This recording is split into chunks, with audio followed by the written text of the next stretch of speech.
ఇగో నువ్వు పొద్దున పోతావు, వంట పని నేనే చేయాలి, పిల్లల్ని నేనే చూసుకోవాలి, చదివిపియాలన్నా నేనే, ఇంట్లో ఊడవాలి నేనే, ఇంట్లో పని నేనే, మళ్ళీ పిల్లల్ని చూసుకోవాలి, అన్నీ నేనే చేయాలి. నేను ఎందుకున్నా ఇక్కడ? నాకంటూ ఒక పర్సనల్ లైఫ్ లేదా?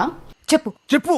అట్లా కాదు నాన్న, అప్పుడు మంచిగా ఉన్నావు కదా, సడన్ గా అంటే సడన్ డిసిషన్ ఏంది అంటున్నా. ఇది సడన్ డిసిజన్ కాదు, చాలా రోజుల నుంచి అనుకుంటున్నా. నాకు బ్రేక్ కావాలి నాన్న, నాకు ఫ్రీడమ్ కావాలి. పిచ్చిలేసింది ఆడ జిమ్ పనులు నడుస్తున్నాయమ్మా. పొద్దున్న దాకా నువ్వు జిమ్ లోనే తిరుగుతావు, నీకేం జిమ్ కాదు, నువ్వు జిమ్ కని పోతావు, నీ ఫ్రెండ్స్ తో తిరుగుతావు. ఏంది ప్రాబ్లం ఏం చెప్పొద్దు అసలు. ఏం లేదు చింటూ, అంతే, నాకు కొంచెం బ్రేక్ కావాలి. నేను మమ్మీ వాళ్ళ ఇంటికి వెళ్తాను. మొన్ననే వయసు వచ్చినావు కదా దసరాకి. మొల్ల పోతే మళ్ళా పోవద్దా నేను? ఊకే పోతే అన్న వాళ్ళు చూస్తారు. అన్న ఎవరు చూస్తారంటే ఇప్పుడు అన్న వాళ్ళ మమ్మీ దగ్గరకు పోతలేడా? స్కూల్స్ ఉన్నాయానికి నువ్వు తోలే తోలే అంటావు మళ్ళా. ప్లీజ్ జోక్ సరే పెట్టేసి చెప్పు. మజాక్ చేయకు, నేను వెళ్తున్నా. నువ్వు సోది మజాకు నువ్వు చేస్తున్నావు, ఇప్పుడు అర్థమవుతుందా? నేను డిసైడ్ అయిపోయినా నాన్న, నేను వెళ్తున్నా.